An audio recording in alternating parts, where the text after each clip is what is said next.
Welcome back to another Game Time Discussions. I'm Emery Cuzzy. I'm sitting here with Cameron Selby, and today we're going to go over our power rankings. This is kind of a 2.0, but how we're going to do this is we're going to do this by monthly. So these will change. We're going to see how much they compare to what we thought back in, I guess, early July or mid-July. I think it was right after the draft, so May or June. Okay, so yeah, early. Regardless, that was our biggest hit video so far. Multiple thousand views. That early on was exciting to see. Yeah. Haven't replicated that yet, but let's do it even more on this one. Even though not a ton has gone on to where there's a lot of similarities to the rankings. Right. But yeah, we'll get right into it, and we'll just kind of group it up together, and we'll speed run as fast as we can. Yeah. So starting off, first four teams, they're going 32-29.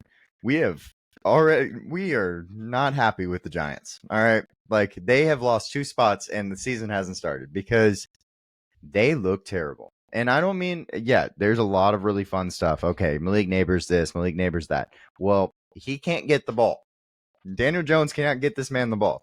And after Daniel Jones, it's not prettier at the quarterback position. They overpaid him. Defensive line is really good, but it's just they have. I don't know how people are going to be like they're a 6-win team. And so we have them obviously at 32nd. We see them as the lowest team or the worst team in football right now.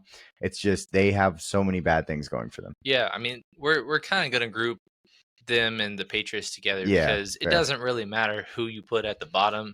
It's very clear there's a tier break between these two and the next two. I know Carolina is 30th in our rankings, but there is a significant gap in our eyes in Carolina to both of those teams. Carolina, even New Orleans, who we're pessimistic on, can flirt with 7-8 wins this year, and we wouldn't be shocked. We would be shocked if either of those teams eclipse 5 wins. Yes, completely agree. They're going to have top 5 picks next year. They both look bad. Neither of them really had an optimistic preseason or training camp to where it's just like, oh, maybe we're not as crazy on them as we see. This isn't a situation where either of them are like Houston last year where they had the lowest win total and then won the division. Neither team is going to come close to that because of the divisions that they're in. They're at the bottom. We'll see if either team can kind of squeak out in the first 4 games, but man, it's rough for both of those teams right now. Yep. And so this is a pretty, if you can look at them and picture them, I actually would probably say New England is 32nd in my opinion. But if you put Giants 32nd, it's fine. It's so close. We actually didn't really debate it. We're just like, I was like, Cam, if you want New England to be 32nd, go for it. You want the Giants? They both suck. That's kind of where we're at. The reason Carolina, I'm really low on the Saints. I think that they have 2 of the worst units in football on their defensive line and offensive line, and I believe that football is one in the trenches. And that's why they're so low. Big advocate for the Saints going down as much as possible. But Carolina, New Orleans, one thing I want to say as we get into this, before we get into this next grouping, this is about power rankings. This is not about how many games they win, because the Carolina Panthers have one of the easiest schedules in football. They could win 8 games, like you said. That does not make them a better team than other like Minnesota or the Raiders. Like their rosters are better, power ranking. And with New Orleans, I know obviously this is probably the lowest you'll see somebody with power rankings currently. And I know we've been pessimistic. If you watch our predictions video, we actually both have them as a bottom 5 team. But the problem is just their offseason was so bad. Yeah. They've got worse in a lot of areas, and they just re-signed kind of older guys. So they have some nice veterans like Cam Jordan and Demario Davis, Tyrann Mathieu, Marshawn Lattimore. All these guys in their 30s or approaching 30. And if they get off to a rough start, because I see a way where, say they lose to Carolina, they're going 0-4 and possibly 0-5 and 0-6, and then it just snowballs. And then all of a sudden the trade deadline approaches, and they're just selling off all these guys that have value that they can get just something for them. If Dallas or Philly needs a extra defensive lineman, right, 3rd round pick, 5th round pick here, 6th round pick here, and they're just going to completely tank out, and it's going to just snowball from there. Again, this is just kind of how it is. Ryan Ramczyk's out for the year. Their offensive line is probably their PFF actually has them ranked 31st or no, they're dead last. They're dead last. Okay. I thought I had them at 31st. They should I was looking be at another dead one. last. But yeah, they have four former first round picks, and none of them are playing like it. Cesar Ruiz has never finished as a top 50 guard. Nope. Trevor Penning got benched last year, and they have to start him by default. It's all bad right now with New Orleans, and we expect a very slow start with them. Yep, and I was going to say Fuaga's the only one that he's a rookie, and he might play. He might play. He's on a Q tag. He's got his Q tag, so it's not pretty for New Orleans. Going to the next group, 28 through 25. Got Tennessee Titans and the Washington Commanders. We actually had a conversation about them, where to put them. I think that they're a very interesting grouping because truly they're the same team in my opinion. Those two teams could actually do something in their respective divisions. Commanders, like you said on a previous podcast, are your second favorite bet to win the NFC East. If it came down to it, you don't believe that. You think it's Philly and then them. You know that Dallas probably has a better record, but if someone is going to do it, it would be Washington based on just ability coming out. And they have a very good roster. Yes. Good coach, things like that. Right, and they haven't had a bad offseason. Jaden Daniels has looked excellent in his limited time. It's just kind of one of those that we're going to keep you there until you kind of prove it to us. Yeah. With Denver, we actually moved them up a couple spots, and it's just because we were actually optimistic that they could flirt with 5 wins or 6 wins and be better than people think because they were going to have one of the lowest win totals. And then Bo Nix looks even better. Mm-hmm. And we have talked about when we were in the pre-draft process, if Bo Nix goes to Denver, that is the quarterback perfect head coach pairing that is perfect for both parties, and he instantly proved that. And I didn't know if I expected Jared Stidham or Zach Wilson to hold him off, but I didn't expect him to start week 1, at least early on. But as soon as he played a single game in the preseason, I was like, okay, it's over. He is 24 years old and ready to play at the NFL level. Most starts in college history. So it makes a ton of sense. We just wanted to see it first. And guess what? He showed it and more.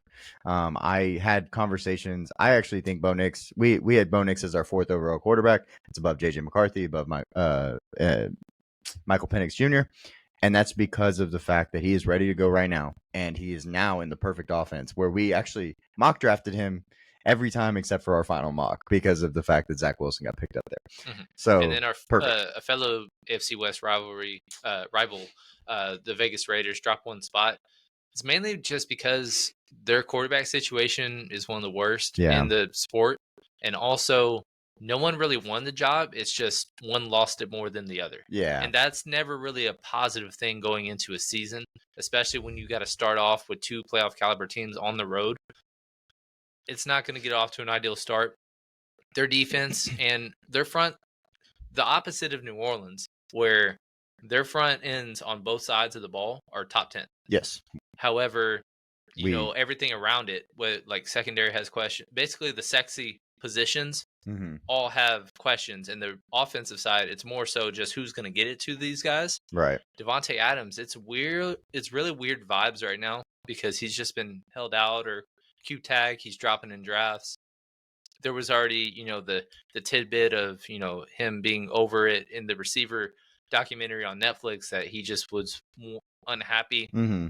And ready then, I want to play with Aaron Rodgers again and speculation. I don't know if that's going to happen, but if they get off to a rough start, I just expect kind of more of the same vibes, and maybe they're a team that starts to sell once it gets wrong to a certain position, because I know that this draft class of quarterbacks does not meet even close to the talent levels that this 2024 class did. Right. But there's probably more teams that are going to be bad that are in the top 10 that need quarterbacks. Mm-hmm. So, agreed. It's going to be weird. The Shadur to the Raiders, that's going to be a pairing that you're going to hear all season. And I know you're not going to be happy about that if that ends up taking place. So, very weird team to place. And it's going to be interesting. Denver and Vegas, we both have them finishing 3rd and 4th in the division. I think they're just going to be neck and neck all season as teams that can win any game, but are probably going to lose more often than they win.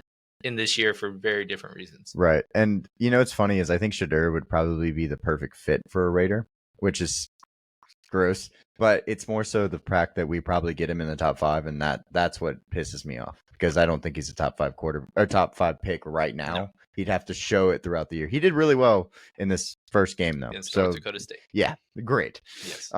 Big 12 is the deepest conference. It's not the best top at the top, but there's a lot of ranked teams that they have to face. And, last year they started 3-0 and then lost 7 straight in the year. They did not look good as a team. They didn't look good at awful. All. They looked awful. But Shedeur looked okay. And Travis Hunter is him. Yeah. So what are you going to do? It's going to be a fun one to talk about. Oh, okay. It's going to be fun. All right. So next rankings, the 24 through 21 rankings. This group is actually a little hard to rank, because personally, Arizona, Seattle, Indy, they're huge question marks. Like Minnesota is in that tier behind those 3 teams, right? In my opinion. But you could say that Arizona wins 9 games this year, 10 games this year, and I wouldn't be surprised with Kyler back.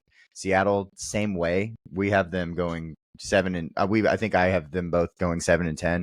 I have Indy going 7-10. But at the same time, if you said, "Oh, Indy won 9 games, 10 games," I'd be like, "Okay, not surprised at all." So that makes this grouping really hard. Yeah, with Minnesota, I completely agree. If we were doing tiers, they would be on the other slide that we just mentioned. There is a break between them and the next 3 teams who can be dark horse playoff teams. Yes. All of them. And we wouldn't be shocked if any of those teams ended up with 9 wins. With Arizona, one of our biggest movers, and it's just mainly we probably were a little too pessimistic in our first ranking. Like, Kyler's back is going to make a way bigger difference than people realize. Yeah, their defense is going to be bad, and they're going to have to outscore teams, but they have the offense capable of doing it. And they're going to be a fun team to watch in terms of, if you're a fantasy lover, they're going to be a matchup to target every single week. It's going to be really fun to watch them from an aesthetic perspective. But consistency, it's going to be frustrating. We have a fellow Cardinal, a part of GTD, and he's going to lose more hair because of watching them at times. With Seattle and Indy, because we can kind of group them together. We kept them the same. Right. I don't know how to feel about them. Both of them are teams that wouldn't be shocked to get 9 wins. Indy last year, 9-win team in spite of losing Anthony Richardson. But everybody is hyping up Anthony Richardson from such a small sample size that that's typically a recipe I avoid. Right. When everybody is optimistic about something that really hasn't been seen. Yes. Like, I don't consider 4 games and you finish 2 of them a sample size to where it's just like, okay, this year is the year that like Trevor Lawrence, down year, but it's his 4th year, weapons around him, all that stuff. And so I'm like, I know he can perform better. With Anthony Richardson, he didn't have a ton of starts in college. He struggled with the easy stuff. Accuracy is terrible. His accuracy is terrible. Terrible. And then, he has a preseason game against backups and looks terrible. Yep. And people are just like, I can't believe it. Can't believe it. Couldn't be. And it's just like, no, that's him. That is exactly what it is. And that's why we actually had Will Levis going, or at least I did in my mock draft in 2023, going in the top 5 behind, and then Anthony Richardson going after him. Obviously, Anthony Richardson, for his being a prospect of just being a made in the lab. Yeah. And being able to throw it and chunk it downfield.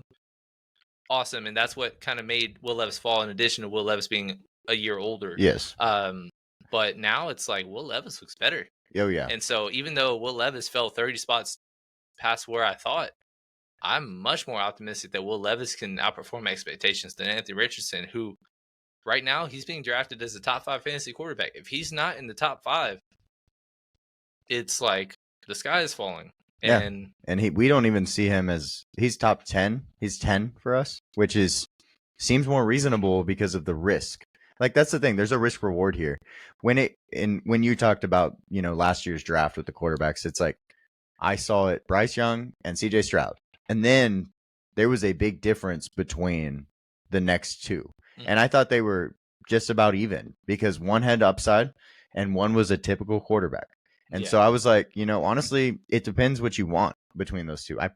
I would have probably ranked it if and I didn't do rankings last year, but if I would have ranked it, I probably would have ranked Anthony Richardson above because I'm a big believer in big arm, big talent, that build, because I'm a believer in the Trevor Lawrence, Justin Herbert. Yeah, and especially with Indy, they had a down year, and their record was way worse than they actually were, and that's why they won 9 games in spite of not having him last year. But when you're a good team, you can take those risks because when you're bad, you can win in spite of that. Yes. But when you're like New England this year, you can't just throw somebody with a high risk reward into the fire because that's what kind of ruins it. Sam Darnold and Zach Wilson are prime examples with the Jets of you have nothing around you. You're a polarizing prospect that has upside but a low floor. Right. And that low floor is probably going to come out if something like that happens. We unfortunately are betting on the downfall of Anthony Richardson. That's not always a good thing. We don't want that, but like we just don't expect. I guess we're not even betting on the downfall. We just don't expect him to be this top 5 quarterback. We expect him to be a top 20 quarterback, like ability wise, maybe top 25. So we just have a different type of expectation for him, right? While everybody else is thinking he's God right now, and so 7 and 10 is where I had Indy. I think you had 9 and 8. Yeah, and I don't feel great about it. Right, and so it's like, how about we say 8 wins, and that's the 21st overall spot, and that seems reasonable. Next time on our rankings, I'm gonna vouch after Arizona wins one of those first 3 games, go 2-2, and Seattle goes 2-2. I'm gonna vouch for Arizona going above them. I think that's won't be shocked at all. So we both have Arizona finishing above Seattle. Yeah. To begin with, you had them with identical records, but I don't know. I trust when it comes down to it. I trust the quarterback more than anything. And with Seattle, not Geno. I have the vibe of Geno is not going to go from start to finish playing this season. Right. And Sam Howell, this is a better fit for him offensively. And I don't think he's as bad as people think, even though he led the league in picks last year. He had to overcome a lot with what was around him. The worst line, or one of the worst lines. Defense terrible skill group. Terrible. Defense was the biggest problem. Seattle, you got, DK Metcalf, who everybody loves as a top 20 receiver. Yeah. And JSN, who is a former first-round pick that, we think is going to break out. Tyler Lockett, reliable. Yeah, exactly. Kenneth Walker, we expect big things from him. They don't give up a ton of points. And my thing, too, is like Sam Howell actually had one of the highest passing yards in the league last year per game, or maybe the highest, in spite actually. Of Jahan Dotson being awful, and Terry McLaurin wasn't even a top wide receiver 1 from a fantasy perspective, and he still was putting up these numbers. Yep. So, we love that grouping. But going to the next group, we have our 20 through 17 here. The Chargers, the Bucks, Cleveland, and Jacksonville. This one actually was a little controversial, in my opinion, between me and Cam. But at the end of the day, we had them ranked all in these spots. So we kind of felt that this was the best way to put it. This is a perfect, this is the area in the NFL where teams that are going up versus going down are starting to cross paths. And that kind of makes sense because it's right in the middle of the league.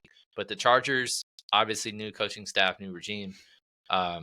We expect them to at least come out the gate going up. And they've so many years underwhelmed from the talent that they have that this year there's a depletion of that. But they've improved in other areas, and especially at the coaching position, that they'll probably outperform expectations just because of Jim Harbaugh and who he is. Jacksonville is another one that they were on pace to win the division for the second straight year, fell apart. Well, everybody's willing to forgive Philly for that, but no one's willing to forgive Jacksonville for that. So I am very optimistic about Jacksonville making the playoffs again. You actually had Jacksonville winning the division, and I love it. I love that. And I can tell you right now, if that does come true, or they at least at the very minimum are in the playoff contention, they will be much higher than 17 for most of the season. One thing with Jacksonville is, we didn't necessarily want to put them higher and then have to just throw them back. Because if you look at their first 4 games, it's a tough stretch. That makes it why, also it's like these are power rankings for the year, of course, but like at Miami versus Cleveland, at Buffalo, at Houston, like those are tough. Yeah, that's their toughest stretch of the year. Yep. And if they get out 2-2, that's a win. That would be huge. crazy. I think I actually gave them 1-3. I did too. So, and they won. And then they won a ton of games at the end, basically. In spite of that. And then kind of going from the pessimistic side, Tampa Bay's won the division by default for 2 straight years. They went 8-9 with Tom Brady's last year, and then last year going 9-8 with Baker in a breakout year. And they get worse over the offseason. Lost basically their, other than Levante David, and Vita Vea, their entire, and Antoine Winfield. Yeah, I was gonna say, yeah. Basically their entire Super Bowl winning defense is gone now. One of the worst lines in football. I do like the Graham Barton pick, and they did extend Tristan Wirfs. But it's still a team that's just kind of right at 500, and they can go one way or the other. We were really close at giving them the division. I think I was a little pessimistic in terms of the difference between them and my division winner being Atlanta, and then you were just a game different, which comes down to a head-to-head matchup essentially. And then Cleveland, that was our biggest disagreement, and probably only one, because we had so much the same was our only in our prediction. But we had 4-game difference. You had them as a 10-win playoff team. I had them at a 6-11. Very underwhelming team. And if you look at the first 4, they're probably not going to drop, and likely will, improve their ranking when we do this in a month, because after that first 4 stretch, they're going to be favored in 3 of those 4 games. Dallas, they're actually favored. Giants, they're definitely going to be favored by over a touchdown. The Raiders, they're going to be on the road, probably still favored, but still slightly to them. And Jacksonville, even though they're on the road, that's going to be a good game. Yeah. So they're probably going to be 3-1 or at the worst 2-2. Right. And they'll be right here or a little bit higher, but it kind of gets worse from there. And like you said with your prediction, they had to beat a lot of good teams to get to that 10 wins. It's not like they're going to inherit 10 wins like an Atlanta team. Right. They're going to have to earn it. And this year, I'm done believing in Deshaun's going to stay there. He's going to rekindle what he once had. And I'm just done believing in that. But we'll just kind of see what happens. That's one that, if I'm wrong, I'm wrong, but I just don't have a good feeling at all about them. I think for me, it's a big wait and see team. And there's a few teams in here that are going to be wait and sees, of course. There was zero movement for a lot of these teams. This entire slide. All 4. All 4 stayed the same. I think the Chargers are wait and see, because me personally, I love Jim Harbaugh. Absolutely love him. But Jim Harbaugh does not always perform in his first year. It takes him a couple years to get really going, which is fine, because the Chargers are a team that have that, and they can build on what they have. They have some really good young players. Justin Herbert, the quarterback's figured out. They have a good O-line, but it's just they take a little bit longer. He takes a little bit longer, and that's why I think I had him at 8-9 or 7-10, and you had them at 10-7. I just feel like that building process is what they have to get to. So that's why I have them there. Tampa Bay's easy. They're just a middle of the pack team. They're the middle of the pack team in the worst division, and they're the only one that doesn't have a top 5 easiest strength of schedule. So they're the one team that doesn't benefit from just every year. There's an entire division that outperforms their win totals just because by default they're getting to play whoever. Right. And they're the one team, because they finished first place, that they're a middle of the pack schedule. Kind of the opposite of like the AFC North, where all 3 teams that finish in the top 3 are essentially top 5 hardest strength of schedules. And then the team that was last, which is Cincinnati, for obvious reasons, they're middle of the pack. Right. And that's going to benefit them more. And that's why they are higher up. Much higher. On our prediction. And we'll just kind of see where they're. But we'll move on. Let's see it. So 16 through 13. The Buffalo Bills have actually lost 2 spots. And that is just because of the fact that their team is, as a roster, is going down. It's not even so much like they have new, anything new. It's just they don't have receivers. They don't have DBs. Like they don't have D-line, and it's not as the old. It's not the old defense. They're not nearly as deep as they once were. They did lose a lot in free agency. And then on top of that, Matt Milano, who they lost for the year last year, that's their anchor at in the middle of their defense. He tore his bicep and he's out minimum until December. Yep. Which is awful. That's a terrible injury. And then offensively, it's a bunch of unknown at receiver. They're one of the worst receiving corps in football. and then MVS is hurt, and then Curtis Samuel, who we're high on, has a turf toe. Chase Claypool got cut. And so it's just like it's another wait and see team, but we had to put them down a little bit because if teams are banged up, I was actually surprised by the lack of teams that have had significant injuries. Usually there's about 4 or 5 teams that are just like banged up going into the season. And really there's only 2. It's San Fran and it's Buffalo. And so we had to move them down a couple. They're going to be right in the thick of things in terms of, playoff run. They have 3 primetime games in their first 4 weeks. So those, and on top of that, in my prediction at least, Jacksonville and Buffalo finished with the same record, and that tiebreaker was week 3. Monday Night Football against Jacksonville. Right. Huge game. At Miami on Thursday night, week 2. Huge game for implications. Baltimore, Sunday Night Football. Huge game for tiebreakers and whatnot. So they have to come out and be strong early, because if they start out 1-3, I don't know. I bet they'll probably be dogs against the road teams at home against the favorites, but I wouldn't be shocked if they lost to Arizona. I wouldn't be shocked if they lost to Jacksonville. So if they start out 1-3, pessimistically, they have an uphill climb to make the playoffs, and it'll be interesting. They're a team to keep an eye on, especially early in the season. Yep. And then Atlanta gets the benefit of the doubt, of course, because they're just they have an easy schedule. They have a better team than they had last year. Buffalo moving backwards. We couldn't put Pittsburgh behind them. Pittsburgh is still very good everywhere except for confidence at quarterback and whatever they're doing at tight end. That's the whole thing. But, very Arthur Smith offense. They want to run the ball. They're good at running the ball. So they still stay above them. And then Chicago at 13 is where we have them, and we believe in Chicago, so we're going to keep them there unless we move them up, I guess. Yeah. So with Atlanta, real quick recap. Since our last ranking on them, they moved up 1 spot. A lot of that in large part because they did trade for Matthew Judon. They signed Justin Simmons. Right. 2 huge additions on that side of the ball, which, if they're going to have one side of the ball or the other, that's going to be the reason that they struggle. It's going to be because of the defense. Right. Those were 2 huge signings / trades for those 2 spots. And then offensively, it's straight up a wait and see with Kirk Cousins, because I don't know how he's going to perform. I don't think there's a big dip from him to Michael Penix. It was also very weird that Michael Penix got no reps in the preseason. They were like, we're good. We don't need to see anything. You don't see that ever as a QB2 that isn't waiting. Mm-hmm. Like, I don't know what the premise or reason behind that was, but maybe they see something that we don't. Maybe they know that they're going to need him earlier than normal. I don't know. But that is straight up the huge question, is Kirk's health, and if and when he does go down or is benched or what have you, can Michael Penix just immediately step in and just not skip a beat? Because there's a couple of quarterback situations, like a Russell Wilson to Justin Fields to Kirk Cousins to this guy. We talked about Sam Howell to Geno Smith, where we don't expect a dip from a team perspective if there is a backup quarterback that needs to take over for a significant stretch or just takes the job in general. Right.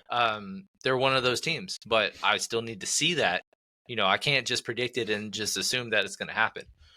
Pittsburgh, they go down 3. Similar to the Raiders job, nobody really won the quarterback job. That was the Russell Wilson versus Fields. We kind of had a feeling the whole time it was going to be Russell to begin with, but it's not like either just completely ran away with it. Yeah. Russell Wilson was out most of camp with the injury. Justin Fields did well in practice, and then statistically did fine in preseason, but he kept bobbling snaps or holding on to the ball. His 2 biggest problems has always been fumbling the ball or holding the ball too long, and just being a one-read quarterback or just kind of deer in headlights kind of thing. And so I think this team just kind of goes how they go. They're pretty solid on defense. They'll have some returnees. I know TJ Watt went down and missed a playoff game because of his, I think it was a knee sprain. Yeah. Alex Highsmith is good. Highsmith.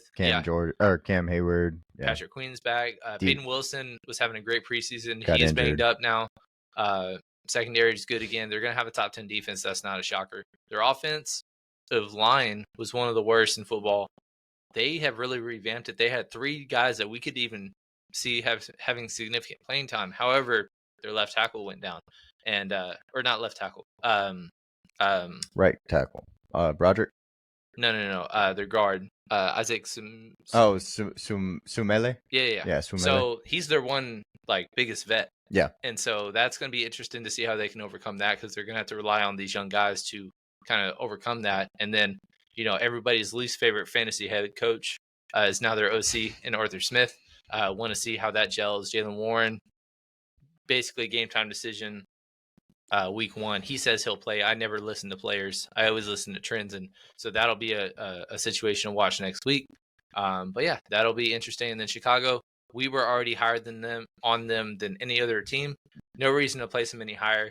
They had a great preseason. Hard Knocks was entertaining, all that good stuff. But yeah, everybody's catching up. Again, you still have to earn to get into that top 12.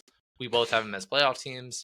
Not everybody's going to feel that way, but they're right where we think they should be, which is great. We don't feel nervous about that 13 ranking we put them a month ago. We feel better about it. Now they've got to earn that top 10. Yeah, they looked great. They've, highlights galore, of course, with Hard Knocks and everything, but also everybody else is kind of getting on the train that Chicago's good. Yeah, we were way early. Yeah, we won that trend, okay? Yep. But yeah, let's check out the next group, 12 through 9.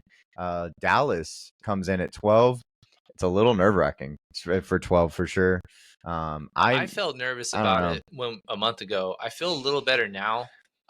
CD's there. CD's finally back. That's done with. I didn't expect Dak to get signed, so that kind of controversy that you've heard, I've just kind of tuned out, because nothing was going to get resolved, and then nothing will be resolved during the season. It's just going to linger, and that's going to be a top story, and I don't really care about it. I'm done listening to it. But the thing is, they didn't really have any significant injuries other than Deron Bland going down. Right. But they, in return, get Trayvon Diggs back, which is a better corner. By far.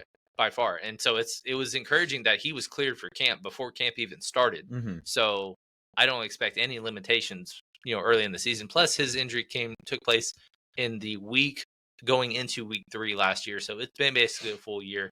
He's back. And also, we were kind of pessimistic about Tyler Guyton being left tackle and never really having experience. Yeah. Cooper Beebe. Both of them look great. Mm-hmm. So I will eat again. And this is something that we said when we were reacting to, the draft class and how things took place. We did not like the picks, but Dallas has earned the right. Offensive line, man. They've earned the right because of their success rate at picking offensive linemen. That I may not like it, but they could see something. Developing offensive linemen, it's a whole thing. They're better than anybody. For 10 years now. Even through 2011, picking Tyron Smith, who was a 20-year-old left tackle, right? That people were just, I don't know about. First ballot Hall of Famer, and Zach Martin, first ballot Hall of Famer. Travis Frederick would have been if he played long enough, right? And they've hit on Tyler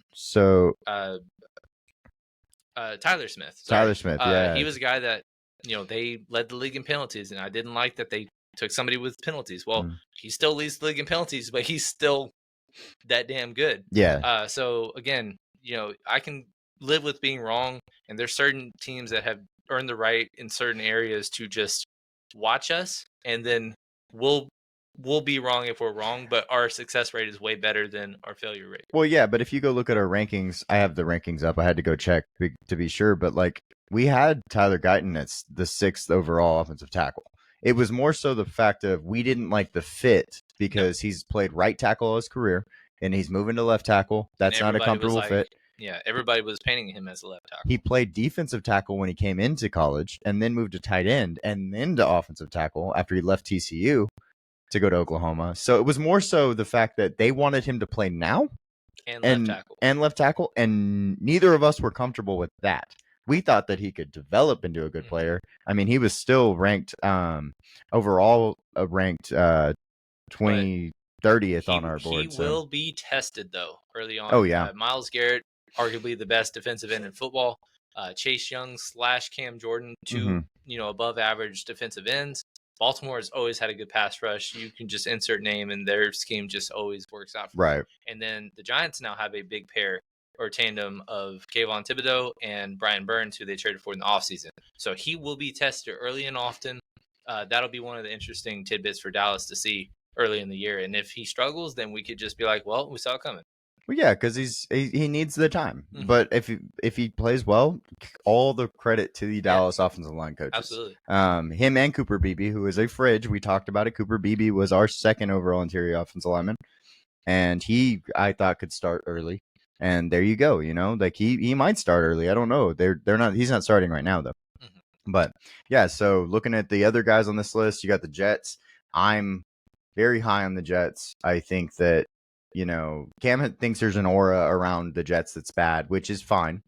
But if I look at, schedule wise, I'm pretty comfortable saying they're going to win 3 games and they might win 4. And again, this is a now versus a later thing. Both of us have the Jets win the AFC East.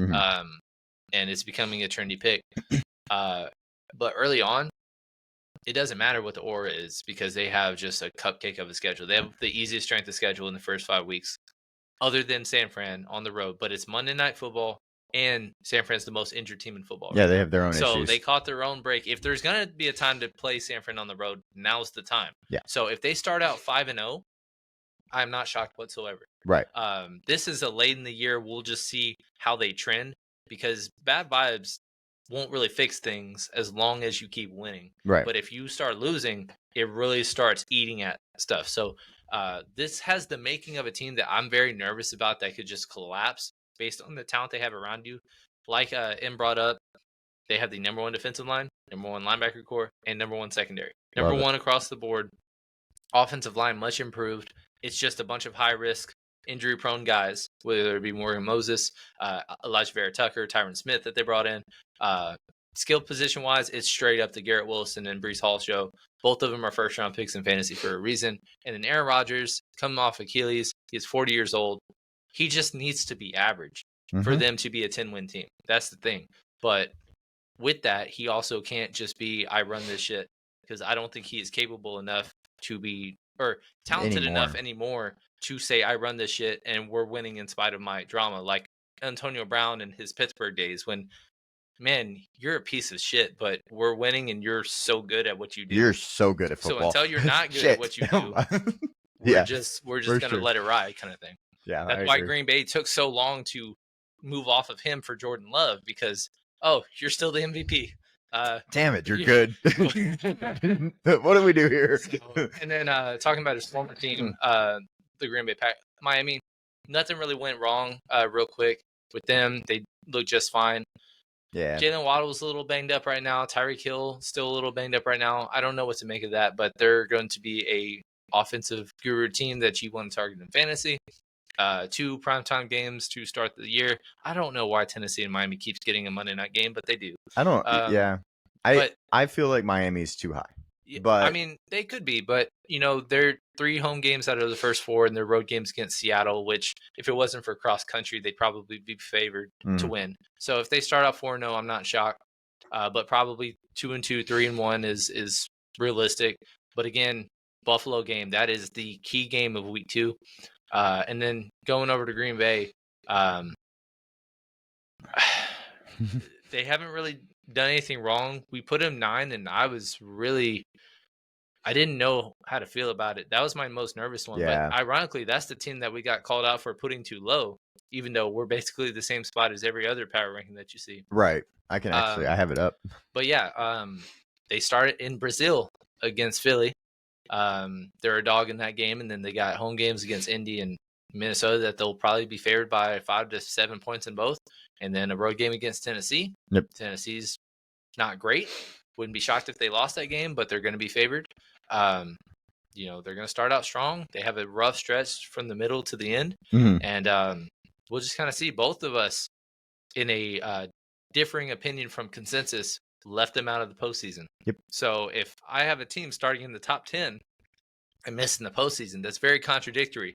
Again, power ranking, this is how we view them right now. We know that they're going to start off well. This is how they finish. Schedule. It's it's everything. And they play in the NFC North. Like, it's a whole different beast at that point. Right. So we'll see what happens, but we're expecting some kind of hey, they were 9-8 last year. Let's not just expect that they're just going to vault to 12-5. Right, for sure. Back to where they were. Also, Green Bay, just for reference, on ESPN right now is 10th in the power ranking. So maybe we're a little higher. And then also to note, A.J. Dillon lost for the season. Mm-hmm. They have Marshawn Lloyd, but he's banged up.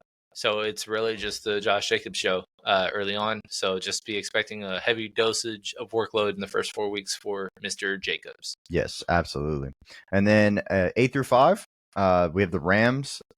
The Bengals are at 7, Houston and Baltimore. Not a ton of movement. We flipped basically the Bengals and the Rams. But, it's not much has happened in this group at all. The Rams are a very interesting team to me because they could be the winners of the NFC West, in my opinion, and it wouldn't be surprising. So, especially with the whole thing going on with San Francisco, it's like that's the team that I think could take that division. That division is so close, in my opinion. So, yeah, I would haven't even. I mean, it's even harder kind of comparing and contrasting the Bengals and Rams because they're just outside of being, former Super Bowl matchup. They just are never going to cross paths, except for every 4 years when, they play the same division. Full divisions, again. Yeah. But the Rams start 3 out of 4 on the road. Cincinnati, you get 3 or 4 games that you're going to be favored. And then you got a big Kansas City game, which I hate that it's in week 2, but kind of excited because I want to watch big implications. It's such a big implicated game for seeding purposes that I wish it was week 17 where it would really matter, and we'll just kind of come down to it. I hate that a tiebreaker game could just be happening in September, 4 months before the playoffs. But Cincinnati, weird vibe still with Jamar Chase. He's the one receiver that still is not resolved in terms of the Ayuks and CDs of the world that were happening. I don't think he'll miss any time, but they haven't had a bad offseason. They've done fine. My biggest thing is just kind of this offensive line that, they've just tried. They've actually tried very hard to revamp the offensive line. They spent a lot of money in free agency on guys like Lel Collins, Alex Kappa, and just not panning out. And then now you got 3 6'8" offensive tackles that are 320, 40 pounds. And just figuring out how it's going to be. It's a below average offensive line, but as long as you're average, just let Joe not be hit every other play. Right. Yeah. He alone will lead you to where you want to go. Yes. Talking about that offensive line, Amarius Mims looked great in the preseason, got injured, so he'd be out. But, I wish they would have picked I wish they would have picked up somebody that could have moved inside if they had to. Because right now, you can't really move a 6'8" guy to guard. It makes it really difficult. Because Alex Kappa didn't work out, he is still the starting right guard. It's a little nerve-wracking. And what's interesting about the Rams and Bengals, just once again, and then we'll move on to the other two, is I prefer a lot of rosters from top to bottom that are right behind them over them.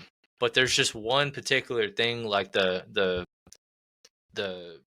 Matthew Stafford and McVay connection. Yeah. And Joe Burrow just being him is such a comforting thing to just be like, I know you don't like this, but we're going to win anyway kind of thing. Whereas like a team like Dallas, who I think has a better roster than both of those teams, I don't feel the same way about Mike McCarthy and Dak Prescott, which I get. They won 3 straight 12-win seasons, so they're capable of winning games in the regular season, but I still don't trust that kind of pairing or tandem that if the defense starts to struggle, or if the offensive line isn't what it is, or if their running game isn't, serviceable enough because it's by committee this year, that they won't win in spite of that. Dak's aura for 8 years, I've been a Cowboys fan, he has won because of everything else not going wrong. Right. Absolutely. When things are going wrong, it goes with him. Like he doesn't overcome, the defense is just not top 10 this year. They're not taking the ball away. Oh, their offensive line is no longer top 3. Like he's never had to deal with that. Yes. So I just am nervous about if any of those areas start to go sour, and that's why we're kind of pessimistic about Dallas this year. Yep. But yeah, moving on, Houston and Baltimore, this is no movement. No movement. I think right now, at this very moment, there's a tier break between the top 6 and then everybody else. Yes. Houston had the best offseason out of any team, and that's why we put them as high as we did. They were also one of the Final Four in the AFC. Just they look good everywhere right now. They're everybody's trendy dark horse, threat to Kansas City. I'm not getting on board there yet. Another team that Emery left out of the postseason, and we have them 6th right now. Houston, very interesting how they'll.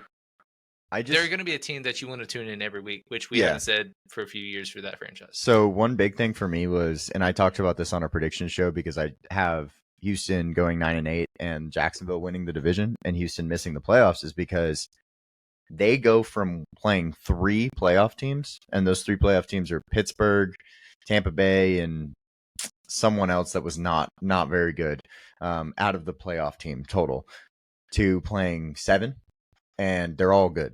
It's like their schedule is much more difficult. Now, that doesn't change that their power ranking is 6th, because they are much better overall, top to bottom, than, say, a Jacksonville, who we have at 17 or whatever, or even some of these other teams that are closer to them. But it's just their schedule is so difficult that they may not, I don't see them overcoming all of those games. And you look at, in division, they always play those teams tough, things like that. So that's why I had it that way. But at the same time, they are a much more talented team than those other teams. With Baltimore has a very good defense, and they have a very good identity, but their offensive line got worse. Their running backs situation is, uncomfortable to me, because we think Derrick Henry is just going to be him again, and he's old, and I'm a little worried about that. If they ask him to run the ball 20 times, he will get injured early, and that's just how it goes.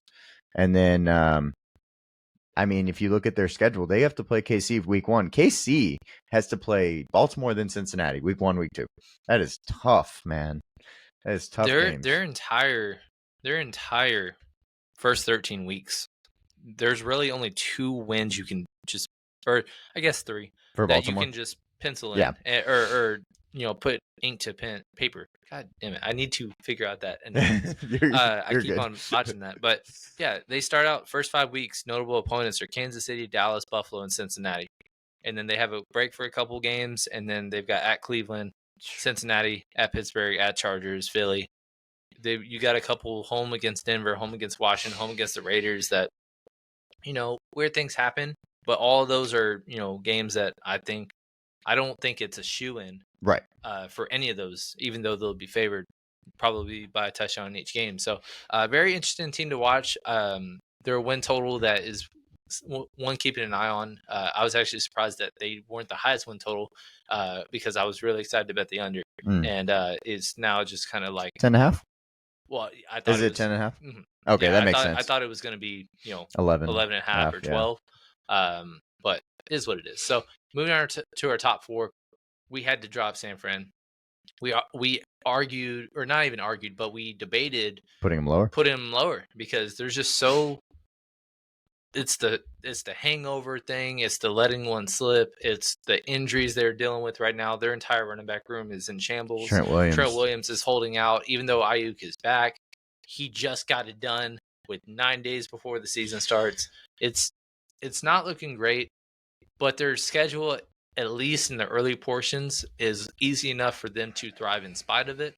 But they've also been a team that in the middle of the season, they've kind of had their stretches where they either have some blowout games, or they just kind of lose games that they're supposed to. Last year, they lost 3 straight, and then they won like 8 straight.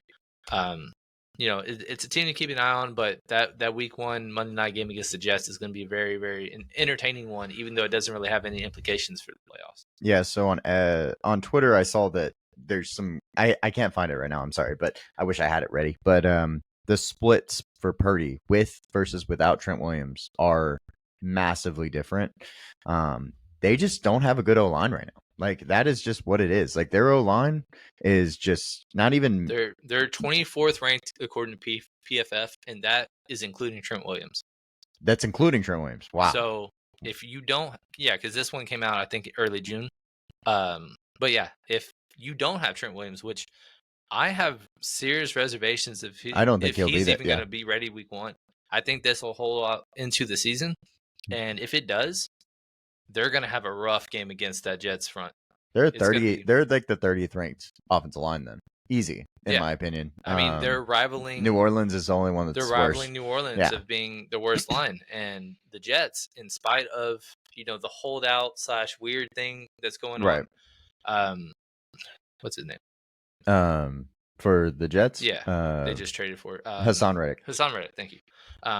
Without him though, they're still a top 5. Top 5, and that entire offensive line is looking rough, and again, that could start some struggles there. But then they play the Vikings and the Patriots also, and the Rams one will be tough, but it's also the 49er fans have notoriously invaded that arena or stadium in the first couple of years that they've played in Los Angeles. Yep. So I will say also, like talking about the 49ers, like they're not necessarily as good as they used to be on defense. Like they're slowly creeping into a situation where they're going to have to get rid of some guys because of pay and everything. So it's just they're trending downwards, and we didn't expect it to be this year. We expected it to be next year when they have to pay Brock Purdy and stuff like that. Well, all of a sudden now they have to pay Ayuk. Now they got to pay Trent Williams. Now they're not going to be able to pay everybody. Yep. So I don't know what they're going to do with Purdy because this is their last thinks year. He's going to get 40. This is their last year before their window's over. Yeah. Oh yeah. And right now they're trending in the wrong direction to where it could already be over. Yep. We'll see. And then looking at Philly, I just feel like Philly's a 12-win team. Like I just don't have any reservations against that. It's easy. I brought that up. We did our predictions separately, and we just nailed so many things similarly. Philly, we both had 12-win team. They were one of the easiest win-loss pencil-in teams that I could see. Like, there's not a lot of situations where I'm just like, L. Yeah. Or I don't know, coin flip. There wasn't really coin flip games. It was just, they're going to lose there, but then they're going to win here, and here. They're probably going to be in the top 5 the majority of the season unless things just kind of completely fall apart. They fell apart last year, but they improved in the areas that they needed to. James Bradbury's out for 6 to 8 weeks now with a injury, but at the same time they added elsewhere, and James Bradbury really wasn't helping when they were just falling apart in the secondary last year. So I think they'll be very solid. Their first 4 weeks, I'm not shocked if they're 4-0, based on going to a neutral site with Green Bay. Atlanta versus Kirk Cousins on Monday night, they typically get it done. And then road games against the worst division in football, that's probably at worst 3-1. And, we'll probably see them very high up when we do this in late September, early October. Right. And they also added our 2 favorite corners. Yes. Like even without James Bradbury, So yeah, it just makes sense to put him at 3 in my opinion.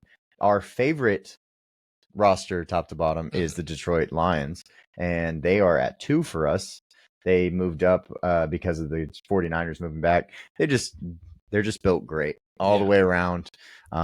It's just a team that we see winning 13 games, and that's not an easy feat, but that's how we look at it. It's really hard to give 2 different parties giving Detroit 13 wins when that's not historically what you do for that franchise. But like him said, they're just built everywhere, and this is the year where they finally kind of break through. Whether they accomplish that remains to be seen, but their schedule, at least in the early part, is set up in their favor where they're going to be favored in all 4 games. They have 13 dome games? 14 dome games this year. So that's why we're hammering Detroit players in fantasy. They're going to be in the top 5, one similar to Philly all year. This division is theirs. I would be shocked if it was not. Yes. That was my most confident pick because they were plus money somehow to win the division. Ridiculous. They were the favorite, but they were plus money, and I didn't think there was any chance that should be a thing. I'm more confident in Chicago winning the division than Green Bay, and everybody's betting Green Bay. And that's because of the schedule. It's a big difference. Huge 4th place schedule versus 2nd place schedule. It's a big difference. So Kansas City, pencil them in. They're easy, in my opinion. They're going to play some hard teams in the beginning, but it honestly probably will not change our mind very much.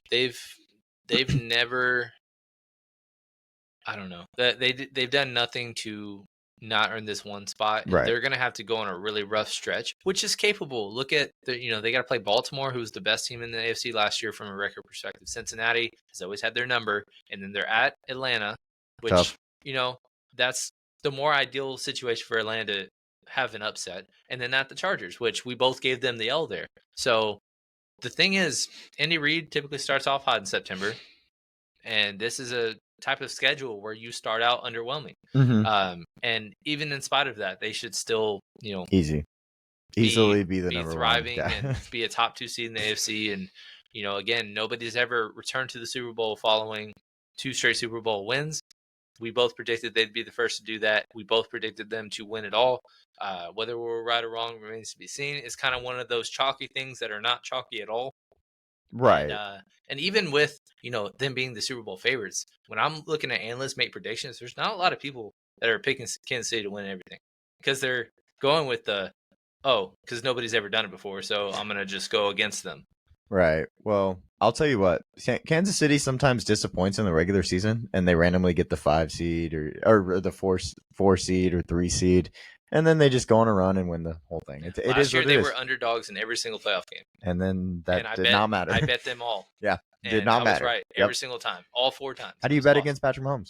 You can't. How do you do it? Like, I just don't get it, because the guy just wins in that time of the year. Andy Reid does the right things as a coach, and they just win at that time of year. So just wouldn't bet against them, in my opinion.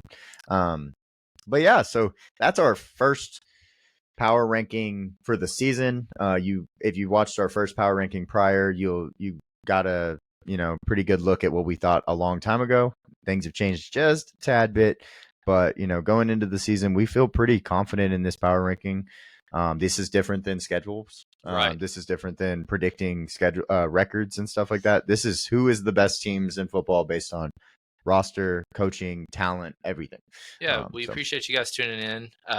Again, there wasn't a lot of changes on this one. There will be a lot of changes after a 4-week sample size when we do this again. I'll be looking forward to seeing where we were way wrong, and there's some that we were just way ahead on. I think Chicago will be one of them. 13, baby. Exactly. And they will probably be higher than that. We'll see, though. But yeah, please like, comment, subscribe if you haven't done so already. We want to hear, like you guys did so well in the last video of commenting, tell us your thoughts and predictions and reacting to what we did. Yeah. We want to hear who we're too high on, who we're too low on, who you would be having higher. What's your dark horse team? What's your Super Bowl team? We want to know. We just came out with that prediction video for the season-long records. I want to see comments on those as well. We're heavily getting into our Discord now. We're going to be very active on X. Instagram, we're starting to put out some more reels. Please start interacting with us. That's the biggest thing we can ask right now. It's free content. That's the least you could do, is just interact and engage, because we're not building this is what we tell you and you just listen to it. We're building a community. We want to interact, talk with everybody around this country. Yeah, everybody, all these analysts that they call themselves experts, we do this for fun, and we enjoy this, of course, but we have done this for a long time. We've been really right at times, and so I don't know that I would call us experts, but that's okay, then we're experts. But the term expert means that I don't like that term, because it almost feels like we're talking about how we're above people. No, there's a lot of people that make very good predictions that aren't considered experts, and I like talking to those people because I want to see why they feel that way. Right. How, give me a logical explanation. There's different ways that you can be an expert. Expert can be getting a prediction right. It could be reporting correctly. Because some of the time you're shitting on somebody with a bad report, and it's just like, this is what I'm hearing. I trust all my sources. Kind of thing. Benjamin Albright is somebody that covers the Broncos that we follow, that he always gets shit. He always gets shit. But it's just like, he's literally reporting. Yeah. Professional. Yes. He does this for a living. And he's really good at what he does. And so he's not doing anything that's crazy. And then from a fantasy perspective, like, I consider myself an expert because I've done this over a decade, and I know trends. I have won a lot, and so that's why I can build my niche. You're an expert because you've played the game. You have the mental of being all the way to the NFL level because of how intelligent you are. Well, thank you. And that's why you're the expert, and that's why we have two very different dynamics that we're putting together. But again, even though we consider us that, we have to be feeling good about ourselves and be have confidence in what we do. We're also really trying to engage with everybody. And this isn't we tell you what to do and you do it. Mm-hmm. We can have predictions. A lot of times we'll be right, but there's times that we're going to be wrong. So when we're right eight times out of 10, we aren't looking forward to, oh, call us out for the 2 losses. We're just like, okay, how'd you do? Were you good? Were you? Because Yeah. if Were you 5 out of 10? Were you 10 out? Were you 10-0 when we were 8-2? We're not going to be like, oh, you're better than us. We're going to be like, go get that money. Yeah, I love it. Absolutely. Yeah, we want that conversation, like Cam said, because it gives us not only different outlooks on things, but I can't watch every game. I'll be honest. Like I'll try to watch as many games as I can, but I can't break down every game and watch every little thing. There's not enough hours in the day for 2 guys that have full-time jobs to also be doing a full-time job as a podcast, right? And then also live our own personal lives. Mm-hmm. So we do as much as we can where we can. We're going to make mistakes, and we want to be called out for it in a way that's informative and instructive, and as a conversation, more not though as a you're right, I'm wrong kind of right thing. Yeah, it's because not about that. Even when we are right, we'll call out our wins, we'll call out our losses. That's how we want to build this thing. I mean, we do it. We probably did it on this podcast. I mean, the Tyler Guyton thing. Yeah, like that's us. That's on us, and like we should have done better. Fine, but what about all those other guys we're going to hit on, So, but yeah, so we appreciate y'all hanging out with us, and hopefully y'all get in all those conversations with us. You get in our discussions, and we'll message y'all back. We'll have, we'll go back and forth. We'll talk about everything, and we appreciate it. Yeah, and then real quick, one more best ball live stream we have this Wednesday, and then after that, it's just straight up Sunday mornings. We'll be talking everything, whether it's over under spread, pick'ems, DFS, over unders on PrizePicks, underdog, all that good stuff. We are doing every single thing that we want to bet or even talk about or have fun with is going to be taking place in that 3 to 3.5 hour span. So please, I can't wait. That's going to be the funnest thing to engage with you guys on, and that's going to be where we kind of make our name and all that stuff. So I'm looking forward to that. But until then, we will see you on the next one. See y'all.